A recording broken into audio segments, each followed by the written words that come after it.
What would you do if your neighbor's kids shattered your window, and instead of an apology, their mother blamed you for having weak glass?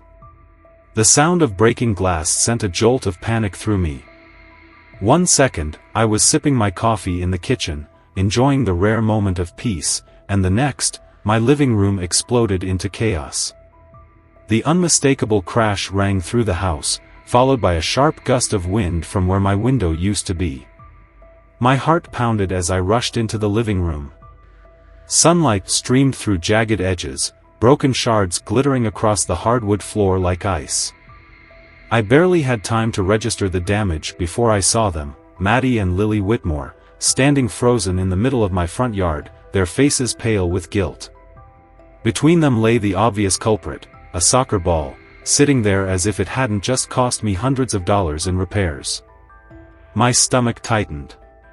I had told them again and again not to play so close to my house. Not to kick the ball near my windows. Not to treat my yard like their personal soccer field. And yet, here I was, staring at the consequences of their carelessness. Anger curled in my chest like smoke, but I forced myself to stay calm. My patience had been wearing thin for months, trampled flower beds, balls landing in my yard at all hours, their shrieking laughter right outside my window when I was trying to sleep. I had let it go every time. But this was different. I stepped onto the porch, the crunch of glass under my shoes sending a warning. Maddie stiffened, her arms crossing in defiance, while Lily shifted nervously, hands twisting in the hem of her shirt. I already knew what they were thinking. Run home. Let Mom handle it.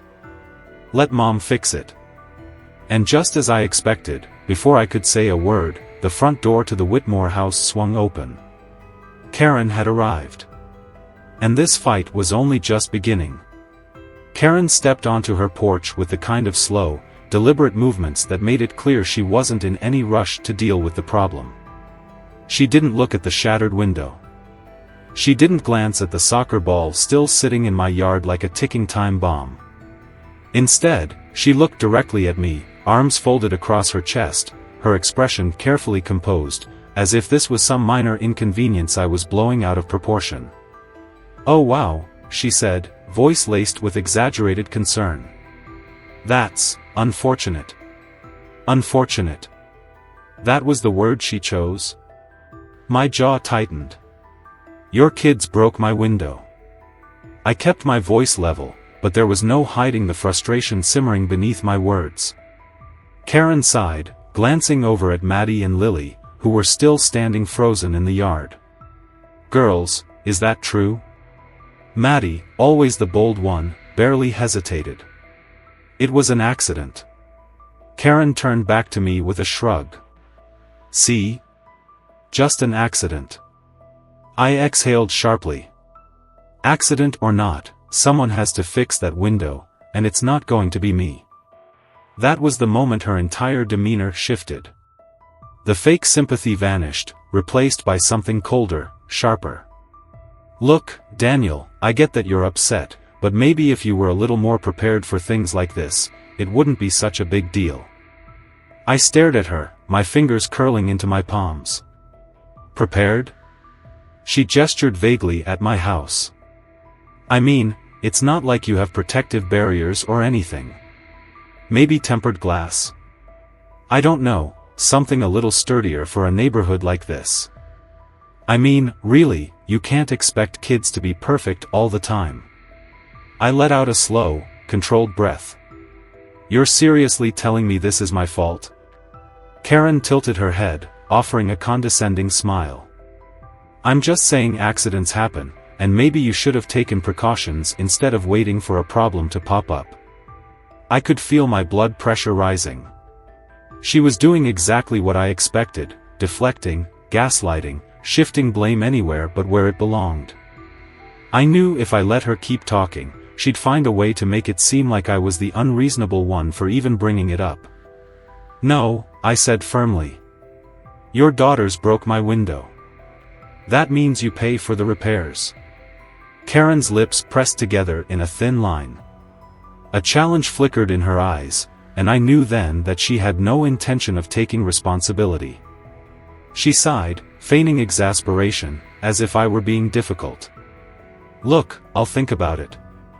But honestly, Daniel, it just feels like you're making a huge deal out of something small. It's just a window." Before I could respond, she turned on her heel and walked back inside, leaving me standing there with a shattered window and no resolution. I should have known that wasn't the end of it. The next morning, I found a crisp white envelope tucked into my mailbox.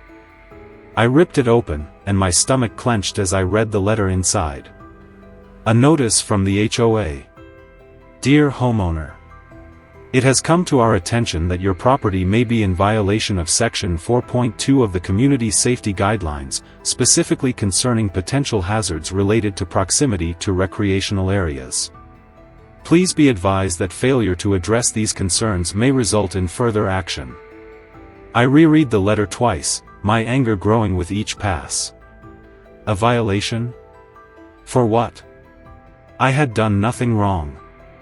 And then it hit me. Karen. She had actually filed a complaint against me. She wasn't just refusing to take responsibility, she was turning the situation against me.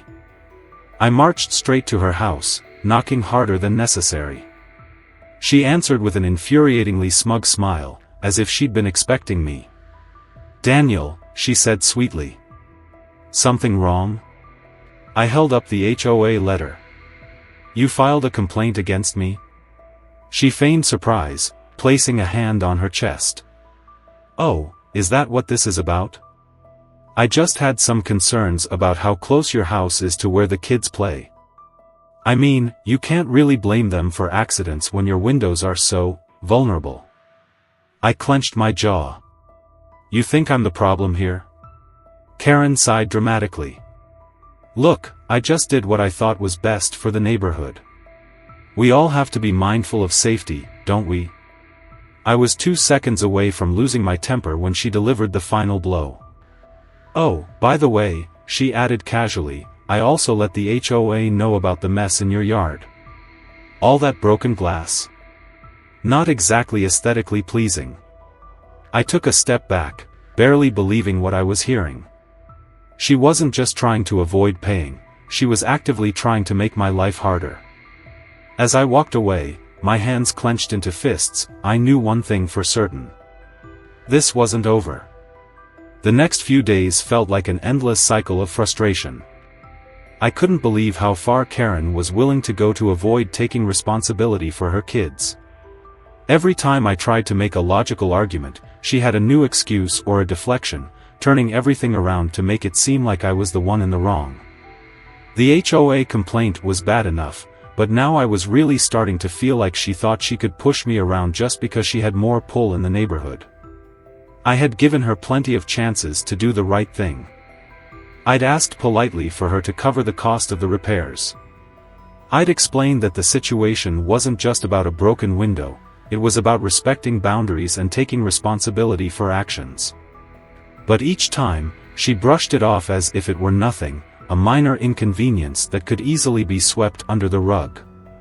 So, I did what I should have done in the first place. I called a lawyer. I wasn't interested in playing her game any longer. I wasn't going to sit back and let her manipulate me into absorbing the cost of her kids' actions. It was time for legal action. When Karen found out I was taking her to small claims court, she didn't respond the way I thought she would. Instead of getting defensive or angry, she went into full victim mode. The next morning, I received a voicemail from her. "Daniel, I don't know why you're doing this. We've been neighbors for months, and I thought we were on good terms. I'm just trying to make things work, you know? It's been a tough few months for me and the girls. Maybe if you'd just let it go, we wouldn't have to go down this path." Her words oozed with feigned vulnerability. I could almost hear the tears in her voice, the subtle attempt to make me feel guilty for even considering legal action. The way she shifted the blame back to me for wanting to hold her accountable, like I was the one making this a bigger deal than it was. The audacity of it all nearly made my blood boil. She was trying to make me the villain in this situation, acting as if I was being unreasonable for expecting her to pay for the damage her children caused. I couldn't let myself get tangled up in her manipulation. She knew exactly what she was doing, and I wasn't going to give in. That same afternoon, I sent her a formal letter of intent to file a lawsuit, clearly outlining the damages and the actions I'd taken up until this point. If she didn't want to cooperate, I would take her to court. It wasn't about the money anymore, it was about principle. Her response was exactly what I expected. That evening, she showed up at my door with a disarming smile and an almost too calm demeanor, as if the whole situation were beneath her. She was carrying a small folder, the kind you might use to hand over a check or some official papers. "I think we need to talk," Karen said, her tone casual. "I've been thinking about everything, and I don't want things to escalate. Maybe we can settle this like adults." I folded my arms, not even bothering to hide my frustration. "I've given you more than enough chances, Karen. Your kids broke my window, that's the bottom line. You need to pay for the repairs." Karen's eyes glinted with that familiar dismissive edge, the one that made my skin crawl. "I get that, but we can't just skip over everything else. It's not just about the window, right? It's about how we're dealing with each other. I think you're blowing this way out of proportion. And, you know, as a single mom, I don't exactly have the money to throw around." Here it was. The same old sob story.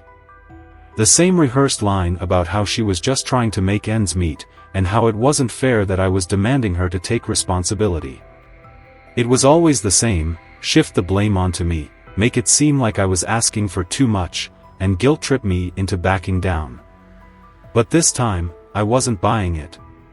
"You've had plenty of time to take responsibility, Karen. If you really can't afford the repair, we can figure something out, but I'm not letting you off the hook," I said firmly. She smiled, tilting her head in that condescending way she always did, as if I were a child who just didn't understand the complexity of the situation. "Look, Daniel, I'm trying to be reasonable here, but if you keep insisting on going down this path, maybe we should take a different approach." I frowned. "What do you mean by different approach?" Her tone shifted, just slightly, as she raised an eyebrow. "Well, if this is about money, you could always take it up with the insurance. Your homeowner's policy should cover the damages. I'm sure they'd love to handle this for you." My mind raced. Was she seriously suggesting I take the insurance route and let her off the hook? No, that wasn't happening. "That's not going to work, Karen," I said, my voice hardening.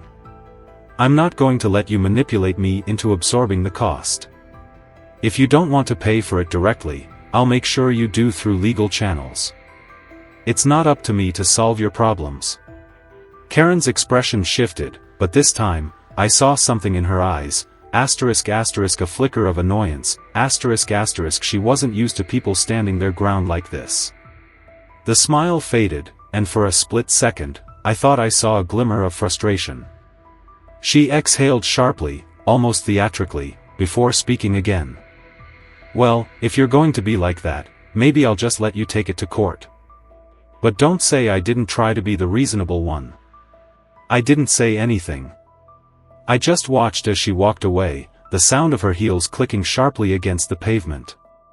The battle had only just begun. The next morning, I wasted no time. I called a contractor, scheduled the repair, and made sure everything was lined up. I wasn't about to let Karen drag this out any longer. The window would be fixed, and she was going to pay for it, ***, whether she liked it or not, ***. I thought that was the end of it. I thought she had finally realized I wasn't backing down. But, of course, I had underestimated just how petty and manipulative she could be. The repair was scheduled for 9 a.m. The contractors were supposed to arrive, assess the damage, and install the new window, all in one trip. But when I woke up that morning and stepped outside to check the driveway, my stomach sank. Karen's car was parked directly in front of my house, blocking the path to my garage and front entrance. At first, I tried to give her the benefit of the doubt. Maybe it was a coincidence. Maybe she had guests over or needed extra parking space. But as I stood there, staring at her car, I knew. This wasn't an accident. This was deliberate, ***. I knocked on her door, trying to keep my frustration in check. A few moments later, she answered, wrapped in a silk robe, holding a coffee mug like she had just woken up from the most peaceful sleep of her life. She looked at me with mock confusion, as if she had no idea why I was there. "Daniel," she said, feigning surprise. "Something wrong?" I pointed toward her car. "You're blocking my driveway. The repair crew is coming in less than an hour." She blinked, then turned her head slightly, pretending to notice the car for the first time. "Oh. Is that a problem?" My jaw tightened. "Yes, Karen. It's a problem." She sighed dramatically, taking a long, slow sip of her coffee before speaking again. "I'm so sorry about that, but, I had to park there last night. The girls had friends over, and I didn't want them walking too far in the dark. Safety first, right? I wasn't buying it. Not for a second." "Great. So you'll move it?" She smiled, but there was something smug in the way she did it, like she was enjoying this. Of course," she said. "Just give me a minute to get dressed." And with that, she shut the door in my face. I stood there, fists clenched at my sides, trying to breathe through the wave of irritation clawing its way up my throat. I knew exactly what she was doing. She was going to take her sweet time. She was going to stall just long enough to delay the repair, maybe even force the contractors to reschedule. 15 minutes passed. Then 30. At 9:15, my phone buzzed. The contractor. "Hey, Daniel. We're out front, but we can't get through. You want us to wait, or should we reschedule?" I was fuming. I marched back to Karen's door and knocked again, louder this time. No answer. I knocked again. Nothing. Finally, I rang the doorbell, and after what felt like an eternity, she opened it, now fully dressed, her expression an exaggerated mix of mild annoyance and forced politeness. "Daniel, there's no need to be rude," she said, crossing her arms. "It's been 40 minutes. She gasped, pressing a hand to her chest. "Oh my gosh, has it really? Time just flies when you're getting ready in the morning." I glared at her, my patience gone. "Move your car." She rolled her eyes, stepping outside painfully slowly as if she had all the time in the world.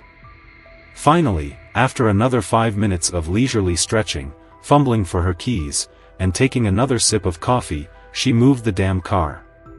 By the time the contractors were able to start, it was already past 10 a.m. ***, an hour lost, all because Karen wanted to be difficult ***. But the real kicker? As the workers started unloading the supplies, one of my neighbors, Mrs. Abbott, an older woman who had lived in the neighborhood for years, came outside and gave me a knowing look. "She's been bragging about it," Mrs. Abbott said. I turned to her, my brows furrowing. "Bragging about what?" She pursed her lips, glancing toward Karen's house before lowering her voice. "I overheard her on the phone with someone yesterday. She was laughing about how she was never going to pay for that idiot's window, and that you'd give up eventually." My hands tightened into fists. I had known she was manipulative, but hearing that she was openly mocking me, laughing at my expense, that was a new level of infuriating. Mrs. Abbott sighed. "She's done this before, Not with a broken window, but with other things. Gets into disputes, files complaints, makes the other person so frustrated that they give up. She knows how to work the system. But this time, she was going to lose." I thanked Mrs. Abbott, then pulled out my phone. I had been playing nice, trying to handle things like an adult, but if Karen thought she could sabotage me without consequences, she had another thing coming. I wasn't just going to make her pay for the window. I was going to expose her. I wasted no time. The moment the contractors finished, I gathered everything I had, screenshots of her texts dodging responsibility, the HOA complaint she filed against me, and, most importantly, the security camera footage from Mrs. Abbott. The footage caught Karen standing in her yard, laughing into her phone, openly bragging that she was never going to pay for the window because she thought I'd give up. That was the final piece I needed. The next morning, I filed an official complaint against Karen with the HOA. The board had no choice but to investigate, especially when I presented the footage and written complaints from other neighbors she had harassed in the past. As it turned out, I wasn't the first person she had pulled this nonsense on, just the first who refused to back down. Karen must have sensed something was coming because, suddenly, she changed her tune. That afternoon, a check for the exact amount of the window repair appeared in my mailbox, tucked inside a blank envelope. No note, no apology, just money, her final, pathetic attempt to make the problem go away before the HOA could punish her.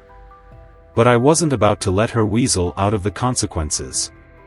The HOA ruled against her, fining her for filing a false complaint and putting a formal warning on her record. If she tried to pull a stunt like this again, she'd face real consequences, including being forced to sell her house. The look on her face when she received the notice? Priceless. For the next few weeks, Karen avoided me completely. No more smug smiles, no more passive-aggressive remarks. Her kids stopped playing near my yard entirely, and for the first time since she moved in, my home actually felt like mine again. But the most unexpected part?